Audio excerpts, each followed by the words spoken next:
حدیث صحیح مسلم کتاب التوبہ حدیث نمبر 2760 میں وارد ہے کہ حضرت ابو ہریرہ رضی اللہ تعالی عنہ روایت کرتے ہیں کہ نبی کریم صلی اللہ علیہ وسلم کے پاس ایک شخص آیا، اس کے چہرے پر شرمندگی کے آثار تھے، آنکھیں اشک بار تھیں، دل ٹوٹا ہوا تھا، زبان پر صرف یہی فریاد تھی، یا رسول اللہ صلی اللہ علیہ وسلم، میں بہت بڑا گنہگار ہوں، میرے گناہوں نے میرے دل سیاہ کر دیا ہے، میری روح پر بوجھ ہے، کیا اللہ مجھے معاف کرے گا؟ نبی کریم صلی اللہ علیہ وسلم نے اس کی طرف شفقت سے دیکھا اور فرمایا، یہ وہ کلمات ہیں جو نبی کریم صلی اللہ علیہ وسلم خود دن میں 100 بار پڑھتا ہوں، حالانکہ آپ کے تمام اگلے پچھلے گناہ معاف تھے۔ یہ کلمات بندے کو گناہوں سے پاک کرتے ہیں، بلکہ اللہ سے قربت حاصل ہوتی ہے۔ اس شخص نے عرض کیا، اب میں ہر لمحہ پچھتا رہا ہوں اور صرف معافی مانگ رہا ہوں۔ نبی کریم صلی اللہ علیہ وسلم نے فرمایا، تو یہ کلمات پڑھ جو بندے کو اللہ کے قریب کر دیتے ہیں، اور جب کوئی بندہ سچے دل سے یہ کلمات پڑھتا ہے تو اللہ تعالی نہ صرف اس کے پچھلے گناہ معاف کر دیتا ہے، بلکہ ان گناہوں کو نیکیوں میں تبدیل کر دیتا ہے۔ یہ وہ کلمات ہیں جن سے اللہ کی رحمت کے دروازے کھل جاتے ہیں، یہ وہ کلمات ہیں جو جہنم کی آگ بجھا دیتے ہیں، یہ وہ کلمات ہیں جو قبر کو جنت کے باغ میں بدل دیتے ہیں، یہ وہ کلمات ہیں جو مایوسی کے اندھیروں میں روشنی بن کر دل میں اترتے ہیں، کیونکہ اللہ سبحانہ و تعالی ان کلمات کو پڑھنے والے بندے سے محبت کرتا ہے، اس کی توبہ قبول فرماتا ہے، اور اگر سچے دل سے یہ کلمات ادا کیے جائیں تو اللہ تعالیٰ کبھی رد نہیں فرماتا، بلکہ فرشتوں کے سامنے فخر سے کہتا ہے، میرے بندے نے مجھ سے ان کلمات کے ذریعے امید رکھی ہے، میں نے اسے معاف کر دیا۔ یہی سب سے بڑے کلمات ہیں جو بندے کو رب تک پہنچا دیتے ہیں۔ وہ کلمات یہ ہیں، بسم اللہ الرحمن الرحیم، السلام علیکم ورحمۃ اللہ۔ محترم ناظرین، یہ ایسا حسین اور حکمت بھرا واقعہ ہے جو سننے کے بعد آپ سبحان اللہ اور اللہ اکبر ضرور کہیں گے۔ حضرت ام حسن رضی اللہ تعالی عنہا مدینہ کی ایک بزرگ نیک سیرت اور خاموش طبع خاتون تھیں، جن کی زندگی زہد، صبر اور عبادت سے بھری ہوئی تھی۔ ان کا ایک ہی سہارا تھا، ان کا بیٹا، جو ان کا سایہ، ان کی امید، ان کا سہارا اور تنہائی کا ساتھی تھا۔ لیکن تقدیر نے اس لڑکے کو ایک ایسی بیماری میں مبتلا کر دیا جس نے آہستہ آہستہ اس کی ہڈیوں سے گوشت کھا لیا، آنکھوں کی چمک مدھم کر دی اور اس کی جوانی کی طاقت کو بے بسی میں بدل دیا۔ اس ماں کے لیے یہ دکھ ایک خاموش موت جیسا تھا، لیکن اس کے چہرے پر کبھی شکوہ نہ تھا۔ اس کی زبان پر ہمیشہ یا اللہ میرے بیٹے کو شفا دے، اگر اس میں میرے لیے خیر ہے تو اسے سلامت رکھ کا ورد رہتا۔ مدینہ میں موجود تمام یہودی جو نبی کریم صلی اللہ علیہ وسلم کی نبوت کے منکر تھے، اس ماں کے صبر اور اس کے بیٹے کی بیماری کو نشانہ بنا کر مذاق کرتے۔ وہ بار بار کہتے، اے ام حسن، اگر واقعی تمہارا نبی سچا ہے تو پھر وہ تمہارے بیٹے کے لیے کیوں دعا نہیں کرتا؟ تم تو دن رات کہتی ہو کہ وہ رحمت للعالمین ہے، شفا دینے والا ہے، دعا قبول ہوتی ہے، پھر تمہارا بیٹا کیوں اس حالت میں ہے؟ ان تانوں کو سن کر اس ماں کی آنکھیں بھیگ جاتی، لیکن اس کا دل اور مضبوط ہو جاتا۔ وہ کہتی، وہ جو محمد صلی اللہ علیہ وسلم ہیں، وہ اللہ کے نبی ہیں، وہ خود کچھ نہیں کرتے، جو کچھ ہوتا ہے اللہ کے حکم سے ہوتا ہے، وہ جو مانگتے ہیں اللہ سے مانگتے ہیں، اور اللہ جب چاہے شفا دے دیتا ہے، زندگی دیتا ہے، موت دیتا ہے۔ بالآخر ایک دن جب بیٹے کی حالت زیادہ بگڑ گئی اور یہودیوں کی آوازیں مزید زہر بن گئیں، حضرت ام حسن رضی اللہ تعالی عنہا نے اپنے بیٹے کو چادر میں لپیٹا، اسے اپنے کندھے پر رکھا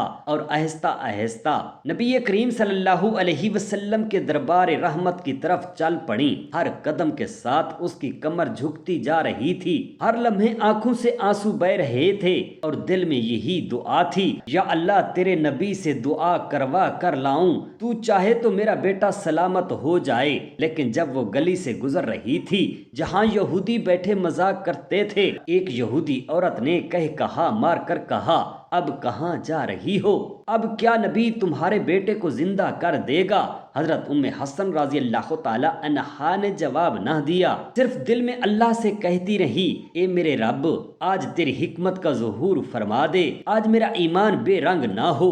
لیکن ابھی وہ نبی کریم صلی اللہ علیہ وآلہ وسلم کے دروازے تک پہنچ بھی نہ پائی تھی کہ بیٹے کا جسم ٹھنڈا پڑ گیا، سانس بند ہو گئی، نبض خاموش ہو گئی، ماں کا کلیجہ پھٹ گیا۔ اس نے بیٹے کو زمین پر رکھا، ہاتھ آسمان کی طرف اٹھے، آنکھوں سے آنسو بہے اور کہا، یا اللہ، اگر تو نے میرے بیٹے کو مجھ سے لے لیا ہے تو میرا صبر قائم رکھ۔ لیکن پیچھے سے یہودیوں کے شور نے اس غم کو اور بھڑکا دیا۔ وہ تالیاں بجا کر کہے مار کر کہنے لگے، دیکھو ماں دعا کے لیے جا رہی تھی، بیٹا رستے میں مر گیا۔ محمد صلی اللہ علیہ وسلم نے تو کچھ نہ کیا۔ حضرت ام حسن رضی اللہ تعالی عنہا اپنے مردے بیٹے کو اٹھا کر نبی کریم صلی اللہ علیہ وسلم کے پاس پہنچ گئیں۔ ان کی حالت بکھری ہوئی تھی، آنکھوں میں آنسو تھے اور زبان بند تھی۔ نبی پاک صلی اللہ علیہ وآلہ وسلم نے چہرہ انور موڑا، فرمایا، کیا ہوا اے ام حسن؟ انہوں نے کہا، یا رسول اللہ، یہ میرا بیٹا تھا، آپ سے دعا کروانے لا رہی تھی، رستے میں فوت ہو گیا ہے اور یہودی مذاق اڑا رہے ہیں۔ نبی کریم صلی اللہ علیہ وسلم نے خاموشی سے بچے کو دیکھا، آنکھوں میں نور تھا، دل میں اللہ کا یقین تھا۔ فرمایا، کیا تم اللہ پر ایمان رکھتی ہو؟ حضرت ام حسن رضی اللہ تعالی عنہا نے کہا، میرے نبی، ایمان ہی تو میرا احساسہ ہے۔ آپ صلی اللہ علیہ وآلہ وسلم نے فرمایا، تو تم خود دعا کرو، اللہ تمہاری دعا ضرور سنے گا۔ حضرت ام حسن رضی اللہ تعالی عنہا نے کانپتے ہاتھوں سے دعا کے لیے ہاتھ اٹھائے، دل سے صدا نکلی، یا اللہ، اگر میرا بیٹا میرے لیے باعث رحمت ہے تو مجھے لوٹا دے، اگر تیری مشیت یہی ہے تو صبر دے۔ اور جیسے ہی دعا ختم ہوئی، ایک دم سے وہ بچہ جو بے جان تھا اس کے جسم میں حرکت ہوئی، آنکھیں کھلی، نبض چلنے لگی، منہ میں لا الہ الا اللہ محمد الرسول اللہ کی صدا تھی، اور حضرت ام حسن رضی اللہ تعالی عنہا نے خوشی سے چیخ ماری، میرا بیٹا زندہ ہو گیا۔ یہودی جو پیچھے کھڑے تماشا دیکھ رہے تھے وہ سب کے سب خاموش ہو گئے، ان کے چہروں سے تمسخر کے رنگ اتر گئے اور کچھ کے دل میں ایمان کی روشنی جھلکنے لگی۔ یہ واقعہ نبی کریم صلی اللہ علیہ وسلم کی نبوت کی سچائی، دعا کی تاثیر اور ایک ماں کے صبر و یقین کا ایسا زندہ ثبوت تھا جس نے بستی کے ہر فرد پر اثر چھوڑا۔ یہ واقعہ ہمیں سکھاتا ہے کہ ایمان کی سب سے بڑی طاقت یقین ہے، اور جو اللہ پر بھروسہ کرتا ہے اللہ اس کے لیے ایسے دروازے کھول دیتا ہے جہاں سے بندہ سوچ بھی نہیں سکتا۔ دعا کبھی ضائع نہیں جاتی اور ایمان کا صلہ ہمیشہ بہتر صورت میں لوٹتا ہے۔ نبی کریم صلی اللہ علیہ وآلہ وسلم نے فرمایا، اعمال کا دار و مدار نیتوں پر ہے، پس جو شخص جیسی نیت کرے گا اس کو ویسا ہی اجر دیا جائے گا۔ اگر نیت خالص اللہ کے لیے ہو تو معمولی عمل بھی بہت بڑا بن جاتا ہے۔ اسی لیے علماء کرام فرماتے ہیں کہ نیت عمل کی روح ہے، اور یہ حدیث ایمان، اخلاص اور نجات کے بنیادی اصولوں میں سے ایک سمجھی جاتی ہے۔ نبی کریم صلی اللہ علیہ وسلم نے فرمایا، جو ہمارے چھوٹوں پر رحم نہ کرے اور بڑوں کی عزت نہ کرے وہ ہم میں سے نہیں۔ اس حدیث کی روشنی میں واضح ہوتا ہے کہ اسلام صرف عبادات کا نام نہیں بلکہ اخلاق اور معاشرت بھی دین کا حصہ ہیں۔ ایک ایسا معاشرہ جہاں نہ شفقت ہو نہ احترام، وہاں برکت ہرگز نہیں رہتی۔ نبی کریم صلی اللہ علیہ وسلم نے فرمایا، جس نے جھوٹ بولنا اور جھوٹ پر عمل کرنا نہ چھوڑا، اللہ کو اس کے کھانے پینے کا روزہ کی کوئی ضرورت نہیں۔ یعنی صرف ظاہری روزہ رکھ لینا کافی نہیں، بلکہ اصل روزہ وہ ہے جو انسان کے اندر تقوی پیدا کرے اور جھوٹ جیسی بری صفت سے بچائے۔ نبی پاک صلی اللہ علیہ وآلہ وسلم نے فرمایا، مسکرا کر کسی کو دیکھنا بھی صدقہ ہے۔ اس حدیث پاک سے ہمیں یہ سیکھنے کو ملتا ہے کہ دین میں چھوٹے چھوٹے اعمال کی بھی بڑی فضیلت ہے، اور چہرے پر مسکراہٹ رکھنا نہ صرف انسانیت کی خدمت ہے بلکہ نیکی کا درجہ رکھتا ہے۔ حضور اقدس صلی اللہ علیہ وسلم نے فرمایا جو اپنے غصے کو پی جائے اللہ قیامت کے دن اس کے دل کو امید سے بھر دے گا۔ یہ حدیث ہمیں ضبط نفس اور حلم کی ترغیب دیتی ہے اور اس بات کا درس دیتی ہے کہ غصے پر قابو پانا نہایت اعلیٰ درجہ کی عبادت ہے۔ نبی پاک صلی اللہ علیہ وآلہ وسلم نے فرمایا جس نے دنیا سے محبت کی اس نے آخرت کو نقصان پہنچایا۔ یہ حدیث مبارکہ ہمیں دنیا و آخرت کی ترجیحات سمجھاتی ہے۔ دنیا کی محبت دل میں ہو تو وہ انسان کو گمراہ کرتی ہے، لیکن اگر وہ ہاتھ میں ہو اور دل میں آخرت ہو تو وہی دنیا انسان کو جنت تک لے جا سکتی ہے۔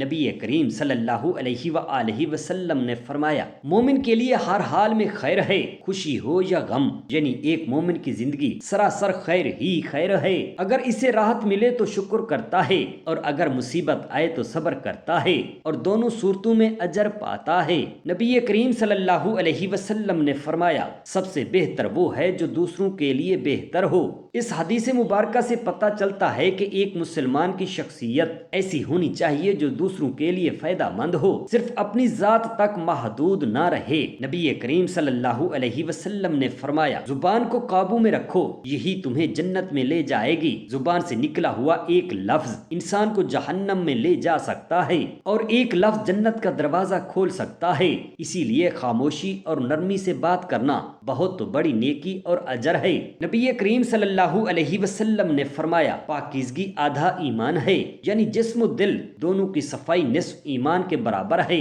طہارت اور پاکیزگی دین اسلام کی بنیاد ہے اور یہ انسان کی روح کو بھی پاک کرتی ہے۔ حضور اقدس صلی اللہ علیہ وآلہ وسلم نے فرمایا جو شخص توبہ کرتا ہے وہ ایسا ہے جیسے اس نے گناہ کیا ہی نہ ہو۔ یہ حدیث اللہ کی وسیع رحمت کو ظاہر کرتی ہے کہ سچی توبہ انسان کے گناہوں کو مٹا دیتی ہے اور اسے پاک کر دیتی ہے۔ نبی کریم صلی اللہ علیہ وآلہ وسلم نے فرمایا جو شخص اپنے بھائی کی حاجت پوری کرتا ہے اللہ اس کی حاجت پوری فرماتا ہے۔ یہ حدیث مبارکہ میں باہمی ہمدردی اور تعاون کی اہمیت کو بیان کیا گیا ہے اور یہ وعدہ دیا گیا ہے کہ جو دوسروں کے کام آتا ہے اللہ تعالیٰ خود اس کی مدد فرماتا ہے۔ نبی کریم صلی اللہ علیہ وسلم نے فرمایا بہترین صدقہ پانی پلانا ہے۔ یہ حدیث ہمیں صدقہ جاریہ کی طرف راغب کرتی ہے اور اس بات کی یاد دہانی کراتی ہے کہ پانی جیسے بنیادی ضرورت کو پورا کرنا قیامت تک کے لیے نیکی کا ذریعہ بن سکتا ہے۔ حضور اقدس صلی اللہ علیہ وآلہ وسلم نے فرمایا والدین کی رضا مندی میں اللہ کی رضا ہے، یعنی ماں باپ کی خدمت اور ان کی رضا حاصل کرنا اللہ رب العالمین کی رضا حاصل کرنے کا سب سے آسان راستہ ہے۔ نبی محترم صلی اللہ علیہ وآلہ وسلم نے فرمایا جو شخص علم کے راستے پر چلے اللہ اس کے لیے جنت کا راستہ آسان کر دیتا ہے۔ اس حدیث پاک میں علم کی فضیلت اور اس کے اثرات کو بیان کیا گیا ہے۔ علم نہ صرف دنیا میں روشنی ہے بلکہ آخرت کی راہوں کو بھی منور کرتا ہے۔ نبی کریم صلی اللہ علیہ وآلہ وسلم نے فرمایا جو شخص اللہ کے لیے عاجزی اختیار کرتا ہے اللہ اسے بلند کرتا ہے، یعنی جو اپنے آپ کو دوسروں سے کم تر سمجھتا ہے اللہ اسے اپنے ہاں بلند مقام عطا فرماتا ہے۔ نبی کریم صلی اللہ علیہ وسلم نے فرمایا تکبر کرنے والا جنت میں داخل نہ ہوگا۔ اس حدیث مبارکہ سے تکبر کی مذمت اور اس کے انجام کا سخت انتباہ ملتا ہے کیونکہ غرور دل کو اندھا اور عقل کو سلب کر لیتا ہے۔ نبی اکرم صلی اللہ علیہ وآلہ وسلم نے فرمایا مومن ایک سوراخ سے دو بار نہیں ڈسا جاتا، یعنی مومن سمجھدار ہوتا ہے وہ ایک ہی غلطی کو بار بار نہیں دہراتا۔ نبی کریم صلی اللہ علیہ وآلہ وسلم نے فرمایا اپنی اولاد کو نماز کی تلقین کرو جب وہ 7 سال کے ہوں، یعنی تربیت کا آغاز بچپن سے ہونا چاہیے تاکہ وہ عادت بن جائے۔ حضور اقدس صلی اللہ علیہ وآلہ وسلم نے فرمایا جو شخص ہمسائے کو تکلیف دے وہ مومن نہیں، یعنی ایمان صرف عبادت تک محدود نہیں بلکہ معاشرتی حقوق کی ادائیگی بھی اس کا اہم جز ہے۔ نبی کریم صلی اللہ علیہ وآلہ وسلم نے فرمایا حیا ایمان کا حصہ ہے، یعنی شرم و حیا انسان کو برائی سے بچاتی ہے اور ایمان کی علامت ہے۔ نبی پاک صاحب الاولاق صلی اللہ علیہ وآلہ وسلم نے فرمایا جنت ماؤں کے قدموں کے نیچے ہے، اس حدیث پاک سے ماں کی عظمت اور اس کی خدمت کی فضیلت ظاہر ہوتی ہے۔ نبی اکرم صلی اللہ علیہ وآلہ وصحابہ وسلم نے فرمایا، مومن دوسرے مومن کا آئینہ ہے، یعنی مومن کی صفات میں سچائی، خیر خواہی اور عیب پوشی شامل ہوتی ہے۔ نبی کریم صلی اللہ علیہ وآلہ وسلم نے فرمایا، جو شخص معاف کرتا ہے اللہ اسے عزت دیتا ہے۔ اس حدیث پاک سے معافی کی روح اور اس کا اجر ظاہر ہوتا ہے۔ نبی کریم صلی اللہ علیہ وآلہ وسلم نے فرمایا، سب سے مضبوط رشتہ ایمان کے بعد حسن اخلاق کا ہے۔ نیک اخلاق انسان کو مقبول بناتے ہیں اور اللہ کے قریب کرتے ہیں۔ نبی کریم صلی اللہ علیہ وسلم نے فرمایا، جو شخص اللہ پر بھروسہ کرے اللہ اس کے لیے کافی ہو جاتا ہے۔ یہ حدیث مبارکہ ہمیں توکل کی تعلیم دیتی ہے۔ نبی پاک صلی اللہ علیہ وآلہ وسلم نے فرمایا، اللہ رحم کرنے والوں پر رحم کرتا ہے، یعنی دنیا میں جو رحم کرے گا اللہ اس پر قیامت کے دن رحم فرمائے گا۔ نبی پاک صلی اللہ علیہ وآلہ وسلم نے فرمایا، جو شخص رات کو 2 رکعت نماز پڑھتا ہے اللہ اس کے دل کو نور سے بھر دیتا ہے، یعنی تہجد کا قیام دل کو روشن اور اللہ کے قریب کر دیتا ہے۔ نبی کریم صلی اللہ علیہ وآلہ وسلم نے فرمایا،